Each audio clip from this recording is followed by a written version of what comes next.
আসসালামু আলাইকুম। আমি যে বিষয়ে আজকে আলোচনা করব সেটা আছে মা বাবাদের সাথে কেমন আচরণ করা উচিত। তো সর্বপ্রথম আমরা জেনে নিই যে আজকাল যে ফেসবুক, ইউটিউব, যে টিকটকার আছে, যেগুলা অ্যাপস আছে, সেখানে যদি কোনো পোস্ট করা হয় যে মাকে ভালোবাসেন কিনা বউকে ভালোবাসেন, তো অধিকাংশ লোক দেখা যাচ্ছে ওখানে 100 জন যদি লোক থাকে, তো 100 জনের মধ্যে 100 জনই দেখা যাচ্ছে তাকে ওই পোস্টে কমেন্ট করবে যে মাকে ভালোবাসি, বাবাকে ভালোবাসি। অথচ প্রকৃত ভালোবাসাটা এমনই হয় যে যখন একটা সংসারে 3টে 4টে ছেলে মেয়ে হয়, তো সেই ক্ষেত্রে দেখা যাচ্ছে ছোটবেলায় যে মাকে নিয়ে টানাটানি করে। একটা ছেলে আর একটা ছেলে মানে এরকম টানাটানি করে, একটা হাত ধরে আর একটা ছেলে আর একটা হাত ধরে এরকম ধরে টানাটানি করে, যে বাবা আমার, মা আমার, বাবা আমার, মা আমার, এরকম টানা হেঁচড়া করে। অথচ যখন মা বাপ বৃদ্ধা হয়ে যায়, ছেলে মেয়ে যখন বড় হয়ে যায়, তখন কিন্তু ওই মা বাপ তাদের কাছে বোঝা হয়ে যায়। যেমন এই যখন একটা ছেলে প্রথমত একটা ছেলে বিয়ে করলো, তারপরে দ্বিতীয় আর একটা ছেলে বিয়ে করলো, এরকম যার সংসারে দুটো একটা ছেলে মেয়ে আছে, তো যখন বৃদ্ধা হয়ে যায়, যখন আর ওই ছেলে মেয়ে যখন বড় হয়ে যায়, যে কামাই রোজগার করে, আয় রোজগার করে, বড় চাকরি করে, তো সেই ক্ষেত্রে মা বাপ কিন্তু তখন মানে হয়ে যায়, তাদের মাথায় একটা বড় ধরনের বোঝা হয়ে যায়, সমস্যা হয়ে যায়। যার কারণে তাদের বেশি সমস্যা দেখা যায় আছে বিটার বোনদের নিয়ে। তো এই যে যে মা বাপদের সাথে কেমন আচরণ করা উচিত সেই ক্ষেত্রে নিয়ে যে আমরা যে আলোচনা করি, যে আমরা সাধারণত যে চোখে দেখা যায়, ছোটবেলায় দেখা যায় মা বাপদের সাথে যে ভালোবাসাটুকু থাকে, মা বাপরা যে আমাদের সাথে যে ভালোবাসাটুকু দেখায়, যে আমাদের কত মানে কত কষ্ট করে যে আমাদের লালন পালন করে, সেটা কিন্তু আমরা লক্ষ্য রাখি না। যখন আমরা বড় হয়ে যাই, সেই সেই কথাগুলো যে ছোটবেলায় যে আমাদের সাথে কি আচরণ করেছে, কিভাবে আমাদের লালন পালন করছে, এই বিষয়গুলো কিন্তু আমাদের কাছে মনে থাকে না। তো এই যে যে বিষয়গুলো আছে, এগুলো কিন্তু আমরা পরিস্থিতির চাপে যেভাবে হোক আমরা কিন্তু ভুলে যাই। তো এই এই যে যে ক্ষেত্রে আছে যে আমরা যে সাধারণত যে বাপরা আছে, মায়েরা আছে, এদেরকে আমরা যখন বৃদ্ধা হয়ে যাই তাদের সাথে আচরণ কিন্তু পাল্টে দিই। তো অধিকাংশ সময় দেখা যাচ্ছে দুটো ছেলে থাকলে যে এই এই একটা ছেলে বলে আমি 2 মাস খাওয়াবো, আমি 3 মাস খাওয়াবো, আবার তুই খাওয়াবি, এরকম পালাক্রমে আর কি।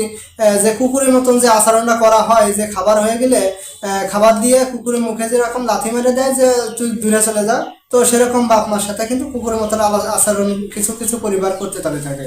তো অথচ এই যে যে বাপ মার সাথে যে আমরা যে খারাপ আচরণ করতেছি, অথচ এই যে বাপ মার যে একটা আহ, যে আর্তনাদ, এই যে ওদের মনের যে চাহিদাটা যে প্রকাশ করতে পারে না, বৃদ্ধা হয়ে গেলে দেখা যাচ্ছে অনেক ফ্যামিলি থেকে যে বাপ মাদের ওদেরকে মানে হয়ে যাওয়ার কারণে তাদের বৃদ্ধাশ্রমে পাঠায় দেয়। অথচ আবার এই কিছু সময় দেখা যায় অনেক মেয়েরা পোস্ট করে, যে মহিলারা পোস্ট করে যে আমরা যদি কামাই রোজগার করতাম তাহলে পিতা মাতাকে বৃদ্ধাশ্রমে রাখতাম না। অথচ এই বিটার বোধের কারণে কিন্তু মানে বাপ মা আছে বৃদ্ধাশ্রমে যায়। এই এই ক্ষেত্রে বাপ মার সাথে যে ভালোবাসাটুকু দেখানো দরকার, যে বৃদ্ধা বয়সে যে বাপ মাদের আমরা দূরে ঠেলে দিচ্ছি, দূরে সরাই দিচ্ছি, এগুলা কিন্তু ঠিক না। তো অনেক সময় দেখা যাচ্ছে যে কিছু ছেলে পেলে আছে যে বাপ মাদের উপরে গায়ের উপরে হাতও উঠায়। তো এইগুলা কিন্তু অমানবিক আচরণ করা হয়। কারণ যখন একটা মানুষ বৃদ্ধা হয়ে যায়, তখন কিন্তু একটা মানুষকে বৃদ্ধা হয়ে যাওয়ার পরে ছোট বাচ্চাদের মতন আচরণ করতে তাদের থাকে। তো সেই বিষয়গুলো আমাদের কাছে অনেক বোঝা হয়ে যায়, আর অনেক খারাপও লাগে। যার কারণে অনেক ছেলে মেয়ে আছে যে বাপ মার গায়ে হাত উঠায়ও ফেলায়। অনেক অহরহ আছে, এই মানে এত পরিমাণ আছে যে বলার সীমারেখা নাই, যে বাপ মা যে তাদের কাছে কত বড় বোঝা হয়ে যায়। তো এই বিষয়ে যে আমি বলবো যে এই যে বাপ মার কারণে যে দুনিয়ায় আসলাম, তাদের যে একটা ভালোবাসা মানে দিতে হবে, তারা যে ভালোবাসা পাওয়ার যোগ্য, এই বিষয়ে কিন্তু আমরা লক্ষ্য রাখি না।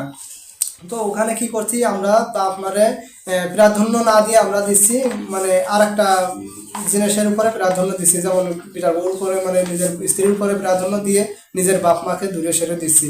তো এই যে যে বৃদ্ধ বয়সে যে আচরণটা করি, আবার দেখা যাচ্ছে এই যে যে বাপ মা পিতামাতা আছে যারা আছে, এদেরকেও আমি বলবো যে আপনিও যদি আপনার ছেলে মেয়ের সাথে যে আচরণটা করতেছেন, আপনার বৃদ্ধাবর সাথে যে আচরণ করতেছেন, দেখা যাচ্ছে আপনার বৃদ্ধা বয়সেও আপনার ওই রকম আচরণ করতে হবে। তো এই বিষয়গুলো আমরা লক্ষ্য রাখবো যে যারা আছি আমাদের সমাজে যে প্রতিষ্ঠিত ভাই বোনেরা আছে, যে যেখান থেকে যে আসেন না কেন, সবাই কিন্তু বাপ মার প্রতি একটা যে ভালোবাসা দেখানো দরকার, করা দরকার, তাদেরকে খেয়াল করা দরকার, সেগুলা কিন্তু আমরা করছি না। তো আমরা এগুলা এগুলা করার জন্য সর্বদা চেষ্টা করব।